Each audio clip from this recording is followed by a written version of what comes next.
皆さん、私は田舎町の小さな映画館、これまでたくさんの映画を上映してきた。そんな中で今日は最近の作品を紹介しよう。キャシー・アン監督、ハーレー・クイーンの華麗なる覚醒、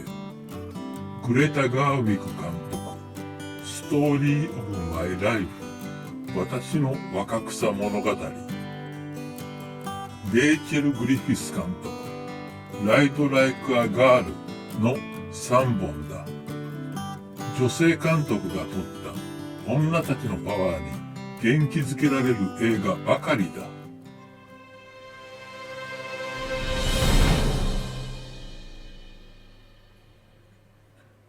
まず、ハーレー・クイーンの華麗なる覚醒。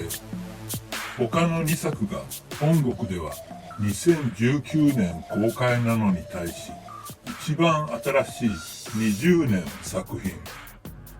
スーサイドスクワッドで華々しく登場したマーゴット・ロビーのハーレー・クイーンが、今回はジョーカーの女という立場から自立した極悪ヒロインぶりを見せてくれる。DC コミックス映画ファンならずとも楽しめる痛快な一本だ。主人公が最後にチームを組むのは全て女。街を牛耳る大ボス、ブラックマスクとの女対男の対決という構図がわかりやすくて気持ちいい。ユアン・マクレガー演じるブラックマスクが自分の店で女性に陰険なセクハラをするのがなんとも肉々しく、あなたが男でもこんな男ぶっ飛ばしてくれと思うんじゃないだろうか。マーゴット・ロビーのはっちゃけた可愛さは保証付きとして、手を組む女たちもみんなキャラが立っている。特にジャーニー・スモレット・ベルのブラック・キャナリーがたくましいパンツ姿で鮮やかにキックを決めまくるのは痛快だ。彼女の技に超高音波の声というのがあり、そいつで空気が波打つ中をハーレー・クイーンがローラースケートでダッシュするのを上から捉えたロングショットは映画の醍醐味を感じさせる。音楽鳴りまくり、ナレーション入りまくりの賑やかな語り口だが、客を楽しませようと一生懸命な姿勢が伝わり、好感が持てる。始まってすぐこれまでのハーレークイーンをアニメで見せるのは楽しいし、クライマックスが遊園地という趣向も嬉しい。さて、お次はストーリーオブマイライフ、私の若草物語。名作若草物語の何度目かの映画化で、南北戦争時代のアメリカの若き4姉妹を描いているのは多くの過去作品と同じだが、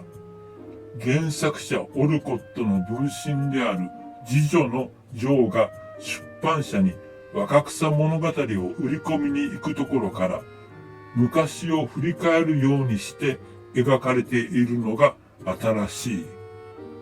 過去を大事にしつつも、現在を全力で生きるジョーの姿がくっきりと浮かび上がるような構成だ。その姿は、女の幸せは結婚ということにとらわれずに生きる女性のたくましい肖像。というと、原作を続若草物語まで読んだ人は、ジョーは結婚するじゃないかと思うかもしれない。なるほど、確かにそこは生涯独身で通した原作者オルコットとの大きな違いだ。この違いは見る前に知っておいた方がいいかも。そして映画ではどうするかを皆さんがご自分の目で確かめていただきたい。4姉妹のキャスティングは、長女メグにハリーポッターシリーズのエマ・ワトソン、次女で主人公のジョーには、グレタ・ガーウィグ監督とは、レディー・バードでもタッグを組んだサーシャ・ローナン。よくある表記のシアーシャではなく、サーシャと呼ばせてもらう。三女ベスにエリザ・スカンレン。そして四女のエイミーを演じるフローレンス・ピューが素晴らしい。ジョーとは我の強さで張り合う関係で、可愛さとわがままさ、調子の良さと諦めの良さがリアルに伝わり、こんな子いるよねと思わせる。最近の主演作、ミッドサマーとはガラリと違った役柄で、大した演技派だ。女優でもある監督が若き女優たちにのびのびと演じさせ、締めるべきところは締めている幸せな撮影現場を想像させる作品で、ちょっと贅沢な芝居を見たような充実感がある。監督のガーウィグが原作者オルコットと同じ女性クリエイターとして時を超えてつながろうとした意欲をしっかりと受け止めていただきたい。最後にライド・ライク・ア・ガール。オーストラリアの実在の女性騎手ミシェル・ペインの生い立ちから同国の競馬界の最高峰メルボルンカップで女性として初めて優勝するまでを描いた作品だ。先の2作と比べ、題材的にも出演者的にも少し地味な印象を受ける方もいるかもしれない。しかしこれがなかなか大した映画なのだ。もし今回の3本を私、リトルシアターで上映していて、どれを見ようか悩んでいるお客さんがいたら言うかもしれない。競馬風にライド・ライク・ア・ガールにかけなさいと。とにかくこれが長編映画初監督作品というレイチェル・グリフィスの演出の息がいい。開館間もなく子供時代の主人公を含むペイン家の子供たちが車の後部ドアから弾けるように飛び出してくる画面から嬉しくなってしまう。ミシェルは早くに母を亡くし、父の手で育てられた10人兄弟の末娘。兄、姉の半数以上が騎手になっている。姉のレースをテレビで応援するのに、同じ学校の子が椅子にぴっちり足を閉じて座っているのに、彼女だけガニ股なのが楽しい。馬に乗る足つきなのだ。そんな主人公らしさを丁寧に拾い上げながら、成長した彼女を演じるテリーサ・パーマーの目力をしっかりと画面に捉える。馬に乗りたい、勝ちたいという思いでいっぱいの彼女に寄り添う語り口で映画は進む。女性騎手は冷遇されがちな現実もしっかり描かれているが、ミシェルは決してひるまない。とはいえ、熱血ぶりを見せつけられるばかりではなく、ユーモラスなところもあるし、